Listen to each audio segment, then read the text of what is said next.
નમસ્કાર બાળકો, આજના વિડીયોની અંદર આપણે જે ગયા વિડીયોની અંદર ડાઉટમાં હતા કે સાહેબ વાસ્તવિક વાયુ જ કેમ છે દુનિયામાં, આદર્શ વાયુ કેમ નથી, તો એનું એક કારણ તો હું કહી ચૂક્યો છું.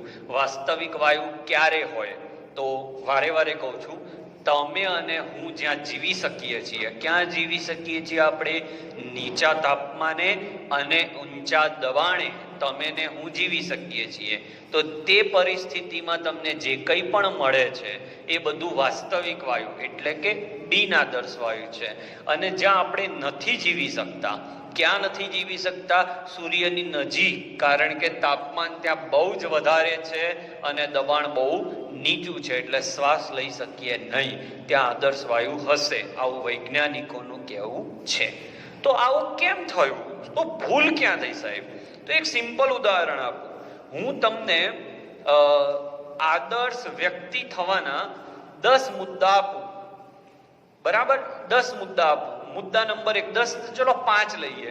મુદ્દા નંબર 1, વ્યક્તિએ વિચારીને સમજીને બોલવું જોઈએ. તો સારો મુદ્દો છે, એને હું ફોલો કરીશ. દુનિયાનો દરેક વ્યક્તિ એને ફોલો કરવાનો પ્રયત્ન કરશે. આદર્શ વ્યક્તિની લાક્ષણિકતાઓ હું બોલું છું, બરાબર? તે સારો વ્યક્તિ એટલે કે સમજી વિચારીને બોલતો હોવો જોઈએ. સેકન્ડ, મા બાપનો આદર કરતો હોવો જોઈએ. ત્રીજું, દરેક વ્યક્તિને સમાન નજરથી જોતો હોવો જોઈએ. ચોથું, એ તમાકુ ખાતો હોવો જોઈએ. પાંચમું, એ દારૂ પીતો હોવો જોઈએ. હવે 5 મુદ્દા હું બોલ્યો. હવે હું બોલ્યો એમાં જ 2 મુદ્દા એવા હતા કે જેનું પાલન કરવા મોટા ભાગના લોકો તૈયાર નહોતા. તો મારા આદર્શ વ્યક્તિના જે લક્ષણો હું સ્થાપિત કરીને ગયો છું, એ લક્ષણોમાં જ ભૂલ છે. એટલે દુનિયાનો કોઈ વ્યક્તિ એ દરેક મુદ્દાઓને પાલન કરી શકતો નથી. એટલે જ કોઈ વાયુ આદર્શ નથી. તો સાહેબ તમે શેની વાત કરો છો? હું આદર્શ વ્યક્તિની લાક્ષણિકતાઓ બોલ્યો, પણ આદર્શ વાયુની લાક્ષણિકતાઓ એટલે કે વાયુનો ગતિવાદ. વાયુના ગતિવાદની અંદર 7 પૂર્વધારણાઓ, 7 અભિધારણાઓ હતી. એ 7 અભિધારણાઓમાંથી 2 અભિધારણા ખોટી લખી હતી. અને એ ખોટી લખી હતી એટલે દુનિયાનો કોઈ વાયુ એ 7 પૂર્વધારણાઓનું પાલન કરતો નથી. એટલે એ 7 પૂર્વધારણાઓનું પાલન નથી કરતો, ના જ કરે ને, પૂર્વધારણા જ ખોટી છે. તો એ 7 પૂર્વધારણાઓમાંથી 2 પૂર્વધારણાઓમાં ભૂલ હતી. એટલે દુનિયાનો કોઈ વાયુ એ 7 પૂર્વધારણાનું પાલન નથી કરતો. એટલે કોઈ પણ વાયુ બોઇલ, ચાર્લ્સ, ગેલ્યુસેકનું પાલન કરે છે પણ 100% પાલન નથી કરતો. હું 5 મુદ્દા બોલ્યો લાક્ષણિકતાઓ આદર્શ વ્યક્તિની, એમાંથી 3 લાક્ષણિકતા સારી હતી જે દરેકે ફોલો કરવી જોઈએ, પણ દરેક લાક્ષણિકતા સારી નહોતી. એટલે એવી જ રીતે શા માટે કોઈ વાયુ આદર્શ વાયુ નથી? તો એનું કારણ છે કે ભૂલ ભરેલી પૂર્વધારણાઓ. ભૂલ ભરેલી પૂર્વધારણા.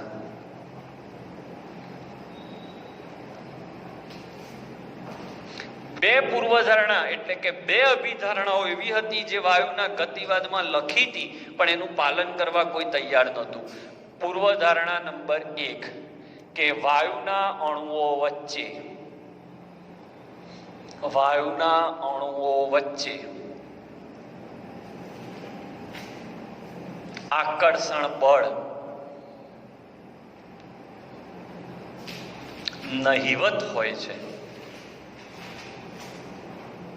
આ એક પૂર્વધારણામાં ભૂલ થઈ ગઈ એમનાથી. અને બીજું, વાયુના કદની સરખામણીમાં એટલે આખા વાયુનું કદ, આખા રૂમના વાયુના કદની સરખામણીમાં વાયુના અણુનું કદ અવગણી શકાય. આ 2 પૂર્વધારણા વાયુના ગતિવાદમાં હતી.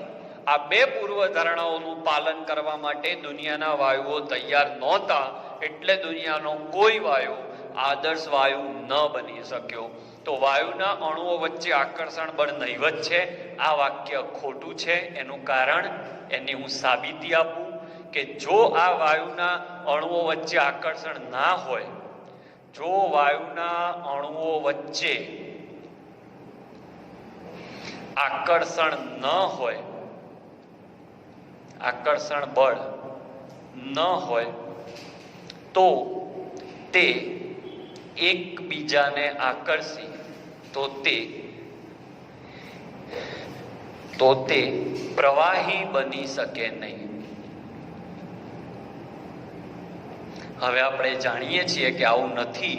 વરસાદ તો પડે છે, તો જો વાયુઓ ભેગા થઈને પ્રવાહી બની જ ના શકતા હોય તો આકાશમાં શું પહેલા પાણી જ હોય? ના હોય. પાણી બાષ્પ સ્વરૂપે હોય, પછી ભેગા થઈ નીચે બેસે, પ્રવાહીકરણ થાય.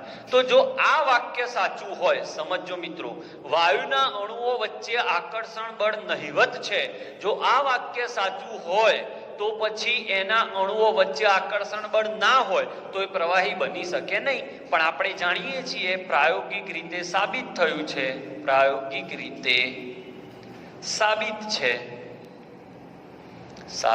થયું છે કે નીચા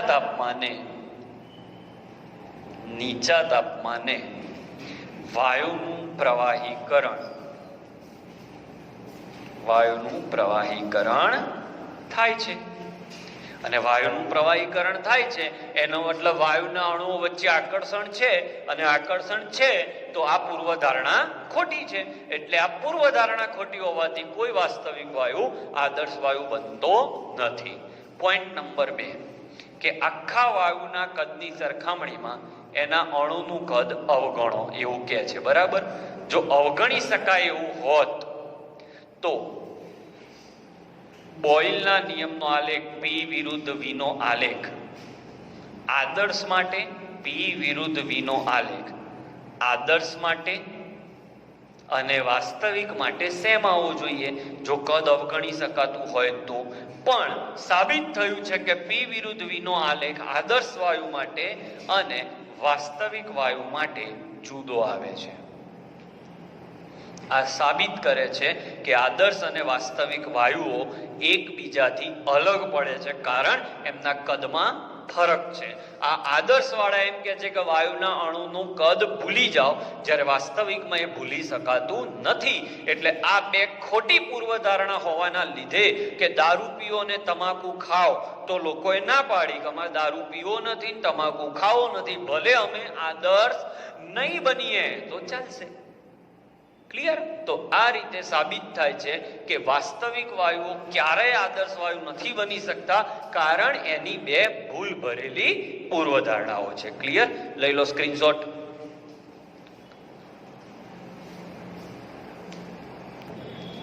બાળકો, હવે જે થિયરી ચલાવું છું એ JEE નીટ માટે મોસ્ટ IMP અને બહુ જ સમજવા લાયક થિયરી છે. આપણે 2 વિડીયોથી એકની એક વાત કરીએ છીએ કે વાસ્તવિક વાયુઓ આદર્શ વાયુ શક્ય નથી. હવે આદર્શ વાયુ જ શક્ય નથી તો આદર્શ વાયુ સમીકરણ હતું જે PV બરાબર nRT, સામાન્ય વાયુ સમીકરણ, એમાં પણ આપણે હવે સુધારો કરવો પડે. અને એ સુધારો કયા વૈજ્ઞાનિકે કર્યો? વાન ડર વાલ્સ. તો આપણા આ ચેપ્ટરમાં વાન ડર વાલ્સનું નામ પહેલા જ આવી ગયું છે, અને એને કહ્યું હતું કે વાયુના કે કોઈ પણ પ્રકારના અણુઓની વચ્ચે આકર્ષણ હોય છે, ભલે નિર્બળ તો નિર્બળ. તો આજની થિયરી એના ઉપર છે કે આદર્શ વાયુ શક્ય ન હોવાથી, આદર્શ વાયુ શક્ય ન હોવાથી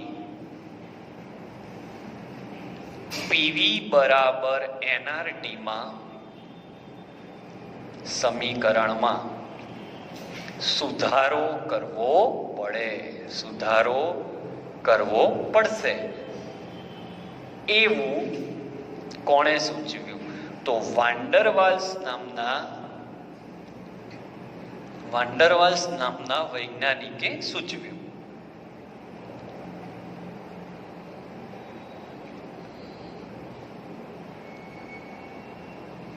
વાક્યને સમજો. સાહેબ, આદર્શ વાયુ જ શક્ય નથી તો આદર્શ વાયુ સમીકરણ ભણીને અમે શું કરીશું? એ વાત તો સાચી છે. તો આદર્શ વાયુ સમીકરણ ખોટું છે. તો આદર્શ વાયુ શક્ય ન હોય તો પીવી બરાબર એનઆરટી સમીકરણ પણ શક્ય ના હોય, એટલે સાચું ના હોય. તેમાં સુધારો કરવો પડશે. એવું કોણે સૂચવ્યું? વાન્ડરવાલ્સે. તો સુધારો સૂચવ્યો શેમાં તો જોઈએ. સૌથી પહેલા આપણે દબાણમાં શું ફરક પડશે એ જોઈએ. તો પહેલો પોઈન્ટ આપણે શીખીએ દબાણનો સુધારો. પોઈન્ટ મસ્ત છે, સમજજો. આ પાત્ર છે, ઓકે, સમજજો. આ પાત્રમાં હું માની લઉં છું કે આદર્શ વાયુ છે. આદર્શ વાયુનો પોઈન્ટ શું કહે છે કે આદર્શ વાયુમાં અણુ વચ્ચે આકર્ષણ નથી.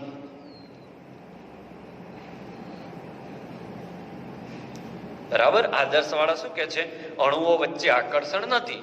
અણુઓ વચ્ચે આકર્ષણ નથી એટલે આ અણુઓ એકબીજાને ખેંચતા નથી, જઈને દિવાલ પર અથડાય છે. ઓકે, આથી દિવાલ પર, પાત્રની દિવાલ પર અથડાતા દબાણ પી જેટલું મળે. આ આપણો આદર્શ વાયુનો વિચાર છે. પણ હવે જો હું વાસ્તવિક વાયુની ચર્ચા કરું, હવે હું જો વાસ્તવિક વાયુની વાત કરું બાળકો, તો વાસ્તવિક વાયુમાં તો અણુ વચ્ચે આકર્ષણ હોય છે. એટલે શું થાય? વાસ્તવિક વાયુમાં અણુઓ વચ્ચે આકર્ષણ છે. તો એનો મતલબ એવો થયો કે જેવું બધા અણુઓ દિવાલ પર નહીં અથડાય. કેમ? જે દિવાલની નજીક જતા હશે એને એની પાછળનો અણુ પકડી પાડશે. એટલે આ અણુ દિવાલ પર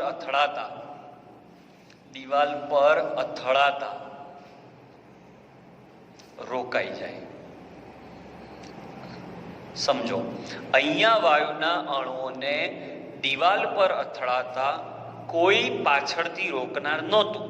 જ્યારે અહીંયા વાયુનો અણુ જ્યારે દિવાલ પર અથડાવા જાય છે ત્યારે વાસ્તવિક વાયુમાં આપણે એવું માન્યું છે કે વાયુના અણુઓ વચ્ચે આકર્ષણ હોય છે.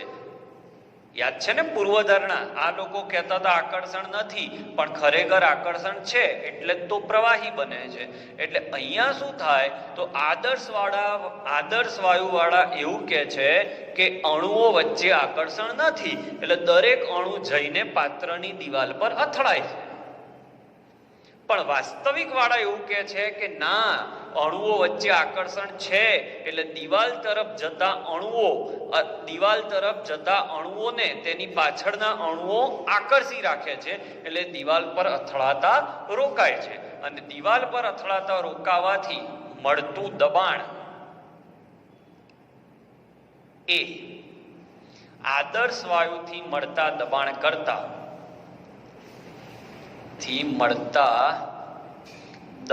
કરતા કેવું હશે? ઓછું હશે. મતલબ કે આ 10 હશે તો આ 9 હશે, 8 હશે. હવે તમને પ્રશ્ન થાય, સાહેબ બધા અણુઓ રોકાઈ જતા હશે? ના, બધા અણુઓ રોકાઈ જાય તો અહીંયા દબાણ 0 થઈ જાય ને. જાગો છો? બહુ મસ્ત કોન્સેપ્ટ શીખવાડવા જઈ રહ્યો છું બાળકો. આદર્શ વાયુ વાળા એવું માને છે કે વાયુના અણુઓ વચ્ચે આકર્ષણ નથી, એટલે દરેક અણુ જઈને આ દિવાલ પર અથડાય છે, એટલે દરેક અણુઓ આ દિવાલ પર દબાણ ઉત્પન્ન કરે છે. એટલે માની લો કે આનું દબાણ પી જેટલું છે. કેટલું છે? પી જેટલું. તો અહીંયા 10 અણુઓ હશે, એમાંથી 8 અથડાતા હશે, 2 રહી જશે. એ 2 કયા રહી જશે એ પણ હું તમને કહી દઉં. જેની ગતિ ઓછી હશે, જે ધીમી ગતિથી, જોડથી જ હશે. જે જોડથી 10 અણુઓ છે એમાંથી 8 અણુઓ જોડથી છે, તે તો જઈને અથડાઈ જશે. તમને એમ થશે આમાં પાછળ વાળો નહીં ખેંચશે.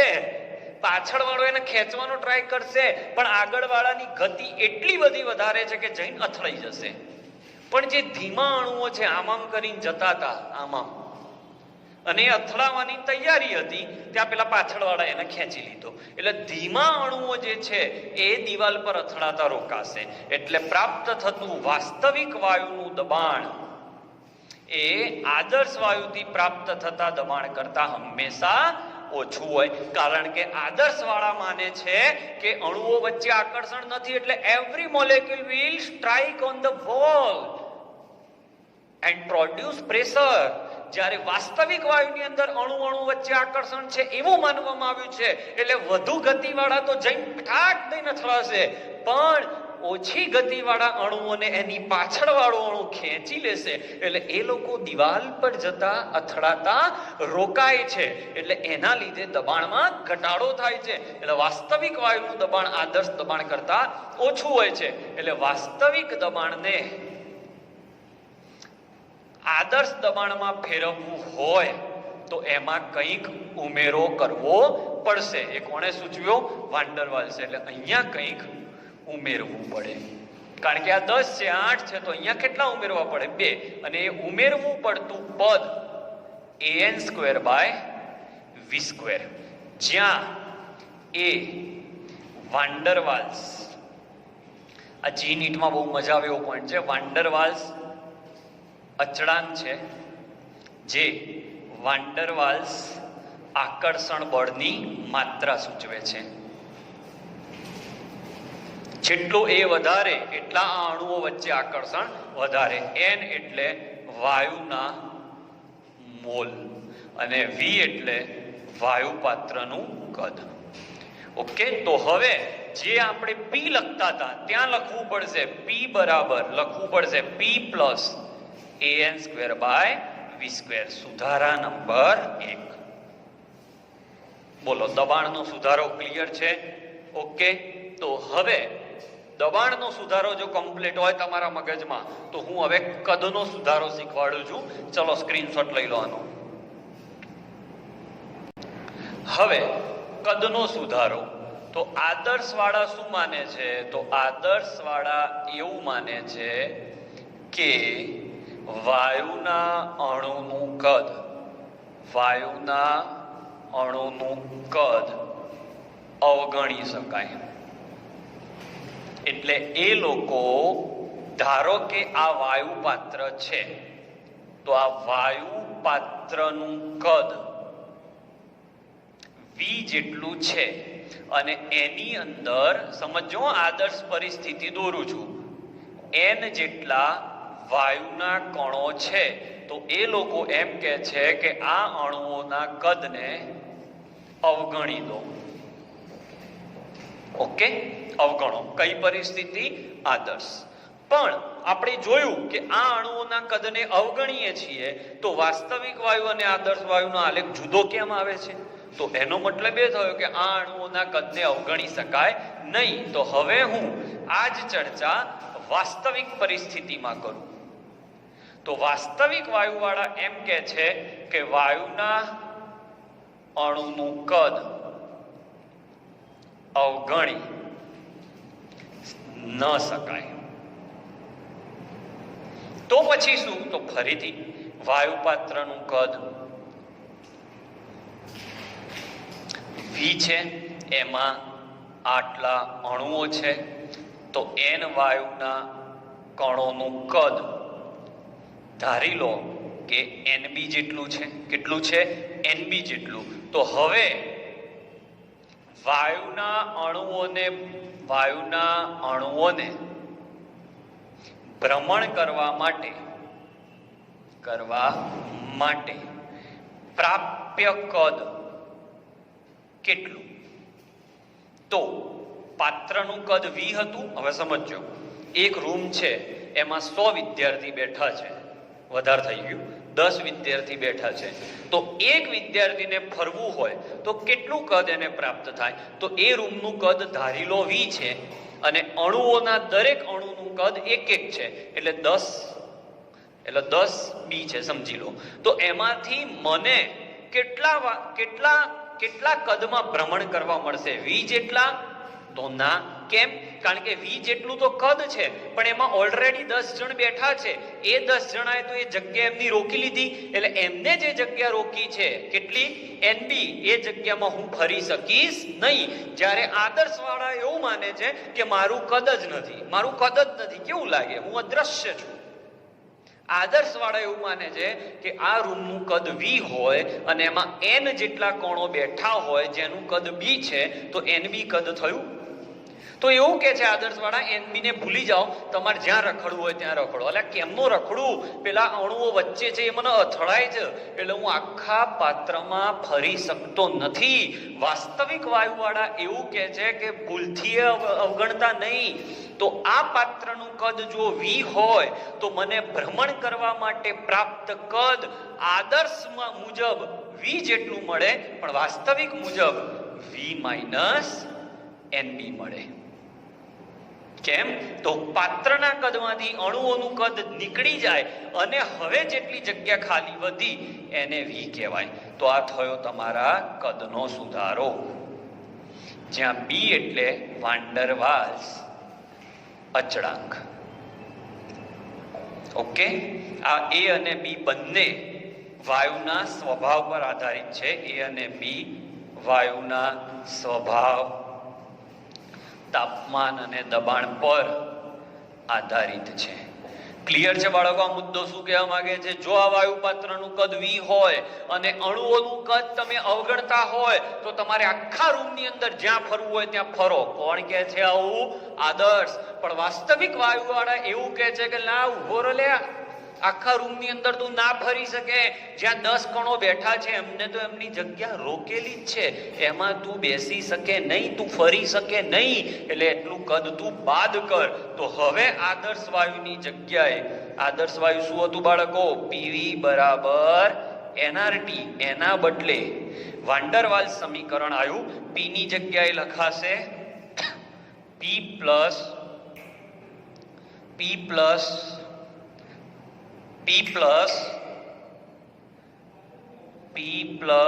AN square by V square V minus NB બરાબર nRT ને આદર્શ વાયુ સમીકરણ કહે છે.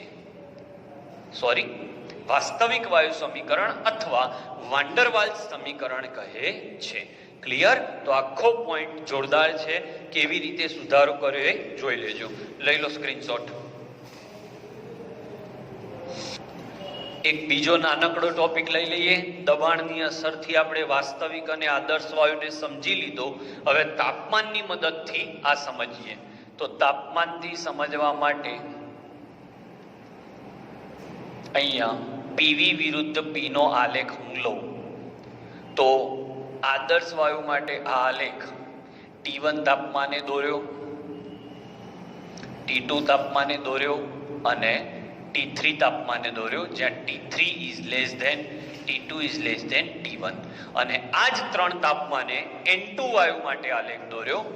તો N2 વાયુ માટે T3 તાપમાને આલેખ આવો આવ્યો.